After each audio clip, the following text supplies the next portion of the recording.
You're listening to The Coffee Hour. I'm Andy Bates. I'm Sarah Gulseth. It is Mental Health Monday. I'm so angry.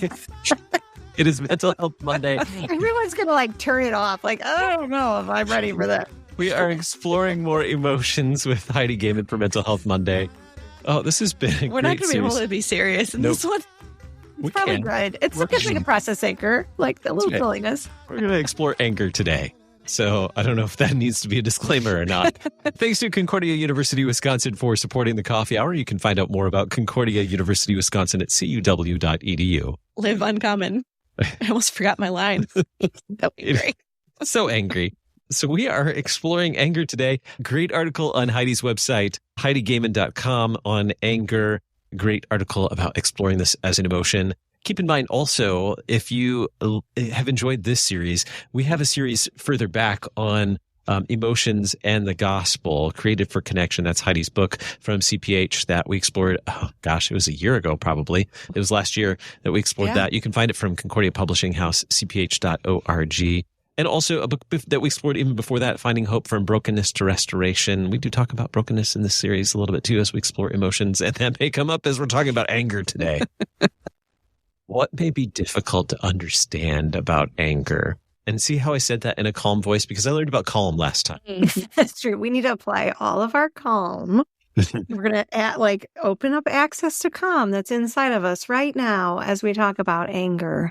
I think there's a few components of anger that make it challenging for us. One is its intensity. It is a stronger emotion. When we talk about emotional granularity or having words, lots of vocabulary available for emotion, we know that one thing that actually helps in processing emotions and have emotion regulation is the ability to name the nuance of the emotion, like from, just a little bit there to super there. And anger is further on that spectrum of the emotions of injustice or justice, which we'll talk about in a second, than say irritability, annoyance, frustration, right? We start to move up. Rage would be like a more intense version within that. And so I think anger's simply intensity can be really uncomfortable. Remember, emotions are sensory experiences. And so we feel, right? They're feelings. We feel them in our system. And so that intensity on its own can be really challenging. And when we are challenged sensory-wise, when our nervous systems become overloaded, then we also tend to shut down some of our cognitive processes. And so we move from prefrontal cortex and language and being able to put things into words and express them to other portions. And it's funny because as we go up to even rage would be more toward only our amygdala is lighting up and active. And we're a little bit in that place where survival instincts kick in and we're getting less and less, or we're getting farther and farther from that prefrontal cortex language ability. And so the metacognition of our executive functioning starts to shut down a little bit. Good news, they can all come back online. Don't worry. We are made for restorative processes. However, that makes it challenging to process and to consider, to think about it reasonably, and then also to kind of think about it from a bird's eye view so we can navigate it and figure it out. And so those are two things. I would say one more thing that makes anger challenging to process is its relationship to justice. Because we are humans and we are sinful and we have a broken understanding of righteousness or rightness and judgment, we will always be a little off. God is perfect, and when he looks at the world and sees justice and sees injustice, he can make a perfect understanding and assumption of that, and as humans, we don't. And so in that, when anger comes up related to justice and the things of unfairness in the world, there's always some intrinsic shame connected to it. And so we have to deal with that, plus the meta emotion of shame about anger because we're Christians and aren't we supposed to experience that and all of that good stuff. And so it gets complicated fast. Yeah. This, I don't know where you're. Are you feeling anger? I'm feeling so much anger. Well, I was actually thinking Now I've been perplexed. I was thinking about, that fun thing you do in therapy when you have to think about an emotion and then feel where it feels in your body. I know anger is one of those ones. It's very consuming. It doesn't just sit in one place. At least for me, it's like, it's everywhere. And it, like you're saying, it's hard to function through that and to know how to process through that in a healthy way without like doing things you may regret in 5 minutes. Or that would hurt your knuckles. Or that would hurt your knuckles or, or others or your relationship. Yeah. Like this. Yeah. It takes a lot of practice and understanding what your body is doing and how to process through that to do it in a healthy way. Because it is something that we all experience as one of those emotions in our emotional soup. Like this is it's something that happens. Absolutely. I think that's really great to point out too. Like let's put a blanket of grace on this, is that you're going to have anger as a human being on the planet. And in the article on my website about anger, we talk about its relationship to justice. And actually, the relationship between anger and justice is so strong that like it led me down a little bit of a rabbit hole when I was writing this book that I had to rein in about whether each emotion that God experiences is related to parts of his character, because he experiences them in perfection. And I'll tell you what, if I do that research, I'm going to have to get a doctorate, because it is like very comprehensive research and there's a lot of mystery in it. And I don't think I have the hours in the day for that right now. But like when we see God in particularly expressing anger and even rage or outrage, it's very intrinsically connected to justice and people's ability to, follow him, treat others with fairness and justice. And honestly, again, this is one reason why in Emotions in the Gospel, I want people to first pull back and look at God's experience of these emotions, because it takes a lot of that shame away from it. Because this is, if God can experience anger and there's not anything wrong with him, he's not going to do it sinfully. That makes the anger itself, or the presence of anger, like in the world, not like about my sin, right? Not about sinfulness itself. Again, however, we as humans only experience these things in brokenness. And I think one of the big theological things we have to attune to with anger, and I think it's Dr. Jeff Gibbs has a good article on this on the internet or in the Concordia Journal about righteous anger. And is there any righteous anger? Like how do we determine if we have a right to be angry or not? And he attunes to the fact that I think this is really accurate biblically, that like God, he is the one, the creator of everything. He has a rightness in him, whereas we don't. Like we're always messed up. And so when we add our judgment to other people's injustice, that it can almost always end up with some piece of problem within that. And so like God is really the one who can justice-wise be angry. That said, one thing that I propose is that anger comes up in our system because we are made in the image of God. We look around us in the universe and we see things that are unfair. We see people being treated poorly. We see people doing hurtful things and harming our relationship with them. And so like it makes sense to me that God gave us a way to have a radar for that and to say, wait, hold on a minute. This is something that needs attention, right? It's what we do with anger that then can become problematic. Like you said, if we're going to hurt our body or someone else in some way, shape, or form. Sarah, you brought up a good point. Like what this has to do with it in our chat, in our notes, Sarah brought up a good point about what this is probably a whole nother 6 episodes. Probably. But what that means on the, like when we interact on the internet. Why it's so easy to be angry on the internet. Yes. Because it's such like a petri dish of injustice so often, especially on social media. How often do you scroll your social media and like 90% of your feed is just injustice everywhere that we must know about and must do something about? And generally the first thing we do is become angry. Increasingly so in this. Yes. Yep. Yeah. Well, this is where it becomes really connected to our sense of connectedness, right? Like, and I think I do a lot of teaching in my relationship work about our circles of influence or whatever, like where we put people's thoughts, opinions, and judgments or ideas within those circles of what's closest to us versus what's farthest away from us, right? The social media, we sometimes accidentally put like right inside of our intimate circle, like with our spouses and partners and our, family members and in our like super deep, intimate friendships, when those people can't exist on social media. And so that's what confuses this whole thing. But at the same time, most of the time, we're talking about quite distant connection, right? That there isn't, even when there is like a dailiness to it, there's not necessarily the same depth and things like that.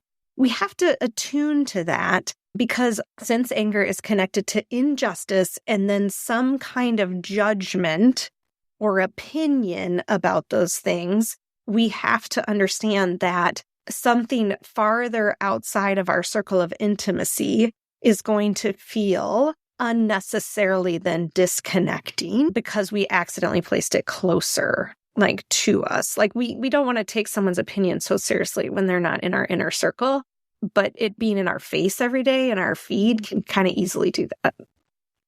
But what if I have some other, maybe they're not in my inner circle, but because they share the same confession of faith, the same, we go to the same church or we work together or the roots are deeper. Right. We have some other connection. Maybe they're not in my inner circle, but we do have some sort of connection.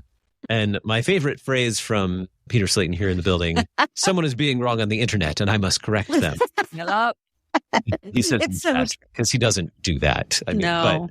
But that's kind of the mindset that we embrace. That and anger rises then when we see something that we feel is unjust. Yeah, right. In another circle, and I just realized we need to take a quick break, so we'll do that, and then we'll unpack that a little more. We are exploring more emotions with Heidi Goehmann, author of Emotions and the Gospel Created for Connection, right here on Mental Health Monday on the Coffee Hour. We'll continue the conversation in just a moment. I'm Andy Bates. I'm Sarah Gulseth.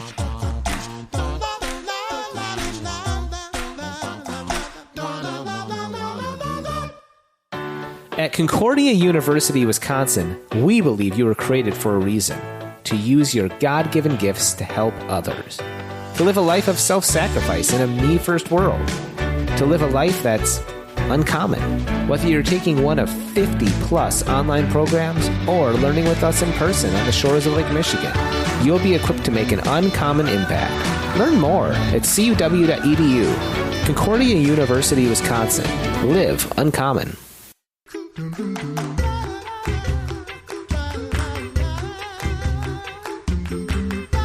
Welcome back to the Coffee Hour. I'm Andy Bates. I'm Sarah Gulseth. We are exploring more emotions. Today we are discussing anger, which sounds more like rage sometimes when I say it. We're discussing anger exploring anger as an emotion with Heidi Goehmann, author of Emotions and the Gospel Created for Connection. Okay, so I opened probably Pandora's box. Well, you brought it up. No, Sarah brought it up. I brought it up. Sarah brought it up. You brought it back. Now we're there. We're just going to go with it. Okay, I want to center back on the definition of anger. I think that might help because I think you'll see how the internet interweaves into that. And then also how what you brought up, Andy, that when you share a confession of faith with someone, that sometimes that can have this like false intimacy about it that can be really hard theologically in how we understand the body of Christ. I actually think the book of Ephesians, this is why all my writings on relationship are around the book of Ephesians, because it helps clarify this. That will be for another day. But the definition of anger then is a strong or intense emotion related to feeling that someone has done wrong or something has gone wrong, often connected to something perceived as unfair or unacceptable in some way, often coupled or related with a spike in hormones. So understand it's a physical experience, right? Which we talked about at the beginning of it. But there is this perceived wrongness. And you were just talking about Peter Slayton's like ideas. Like, I need to deal with the wrongness. And I think that one thing that I love about Jesus is that Jesus he solved the problems, right? Like he has entered into the world to free us so that we can decide even if we want to deal with the wrongness or not. I mean, don't get me wrong. Like I have a degree in social justice. Like I believe in attending to justice. However, sometimes we can get so into this concept that we think we're the saviors of the world, that we take on far more issues of wrongness than what we've been called to. And so, or we make them bigger, I guess, like they sit so heavily, when really, like the battle, even in this, has been won by Jesus Christ. And I don't even actually know maybe how that falls out in a certain way in that moment. But that's the promise I have with me, so I can step back a little bit, let myself process that anger, that sense of injustice inside of me, that sense of perceived wrongness. Also, maybe find some insight from other people's perspectives, because mine is so limited as a human being, and then be able to decide how to navigate that injustice. Usually it's better to navigate it outside of that anger, right? Like you and I, we know that when we have acted in the moment of anger, that spike in hormones in our system, that those like cognitive processes start to go offline, and we are not being as reasonable or sensical, and our access to those things are shut off a little bit. So this, more than anything with this emotion, we just want to give ourselves a little space to understand our place in the universe and with God, and to attend to letting the emotion have its space so that all the things can come back online. And then maybe other perspectives, understanding our limitedness. Talking about it, the spike in hormones and how we love to doom scroll sometimes on social media. Anger can be addictive, can't it? Like we actually like to live in that space in a really weird way that it makes us feel good to be angry about stuff all the time. Is that a thing? Am I making that up? Well, I feel like 2020 really brought that to life for us, didn't it? Not beautiful, not a pretty thing. It was such a universal experience, right? Right. Yeah, I think, first of all, there is it can get really complicated really fast, but the stress hormone, our body doesn't quite know once it's had enough of it, how to process it. And so it kind of perceives it as something normal, right? And so that it continues. So we have reuptake of it, and it doesn't come back into our system in the way that we need it to. And so the stress hormone cortisol is, again, very complicated, and maybe for another episode. At the same time, I think when we have a communal experience, and that is at its core what the internet is. It's a communal experience. And I think this happens in churches, like I was saying before about what Andy brought up, is that there's that sense of community with it can make the anger more challenging, because we are supposed to be connected. There is this, at least guys, or almost like a 1950s movie, gauze of connectivity to the internet and to the body of Christ. But without the actual actions of connectivity in that, then it can be hard to wrestle with, again, where we put the influence in that, and who gets a say, who's right, quote unquote, and who's wrong. I do think, okay, I love you, Lutherans, but even outside of the internet, we can get so wrapped up in Lutheranism because we're so right. Our theology is so good that then we think it's our job to tell everyone else that their theology is really bad. And so, like you said, we can live in that rightness. And I think, again, that's where I really appreciate the work of Jeff Gibbs, to be able to pan out and recognize our limitedness as humans, where God is not limited. And so his anger is always more accurate. Our ability to judge what is justice and injustice, we need to always be able to tell ourselves, I could be wrong. This is what I'm thinking in this situation, but I could be wrong. And that really does mitigate, I think, our experience of anger a little bit, because it brings that humility into it that we need, while navigating the boundaries we need and saying, no, this is not okay. This is not going to make life more navigable for me or for someone else or whatever.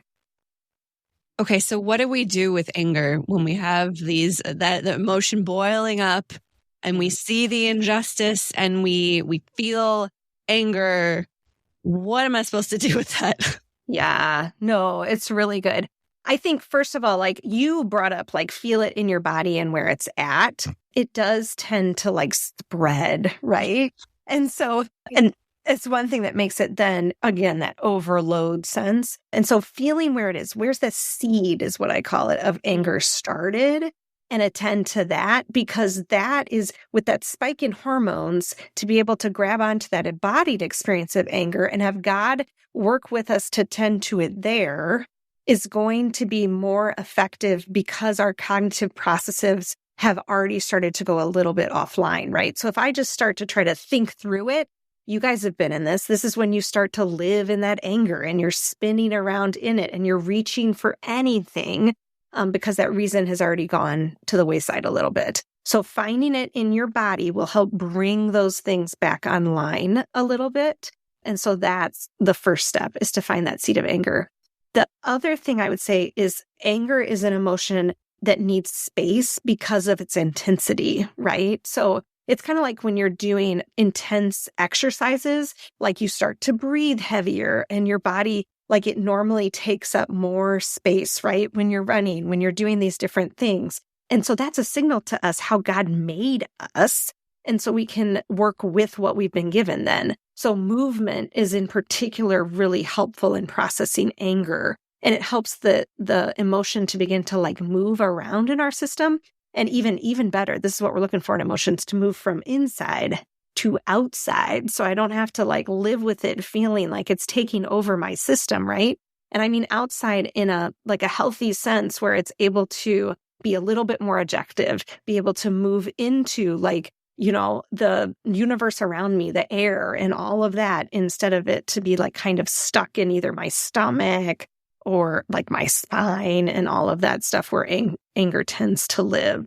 And so I think movement is one of the best ways to give ourselves space. Just take a little brisk walk around, give yourself like a new location, you know, move from, people do this naturally. Like you move from your desk where you're like reading the email to like go take a bathroom break or something like that. Like we kind of naturally do these things, but we can step into them instead. And movement is one of the best things we can do for anger. Mm-hmm. Yes. Throwing heavy things helps too. Maybe kettlebells at the gym, right? Those kind of things. Yep. Although be careful you don't hurt yourself. Don't hurt yourself, yes. Slamming slam balls. Be gentle, even in your anger. No one else is going to get injured, yes. Being able to express ourselves is one way we process emotions. So it's one reason we naturally want to like kind of go off and tell our friend our problem, right? And that can be done in healthy ways. But again, this is an emotion that needs space because it gets big and big. And so instead, to be able to express it in other ways, you know, maybe being able to journal or be able to like use color on a paper. There's a whole therapeutic method where you make marks with different colors just to get it from the inside to the outside. And I think we often as humans just think like words are that way, but we know, hey, you guys, use your data. You know that you have destroyed things with words and anger before. So maybe that didn't work. Let's try a different method, you know, and I am chief of sinners, though I be here. I understand that full well. And it's only taken me nearly half a century to figure out that when I feel that, yes, just step away from the scene. Yeah. Don't tell anyone about it necessarily. If I really feel the need to, I have to find someone that I can trust and not like, yeah. Just don't take this too seriously. I am just feeling all the feels. All right. We are, wow, we're out of time. I'm so angry about that. I want to be angry for more time. There is no injustice in us needing to close our mouths so that listeners can contemplate on their own. Oh, man. It's been fun exploring more emotions. We have one more for next week. We'll do that next Monday. Heidi, thank you so much for helping us explore anger today. Thanks for having me. You've been listening to Mental Health on the Mental Health Monday. Not just mental health. You've been listening to Mental Health Monday on the Coffee Hour. I'm Andy Bates. I'm Sarah Gulseth. The Coffee Hour with Andy and Sarah is a production of KFUO. To support the Coffee Hour and KFUO Radio, visit KFUO.org. You can also text KFUO to 41444 or send an email to gifts@kfuo.org. And you can call us at 800-844-0524. KFUO. Christ for you, anytime, anywhere.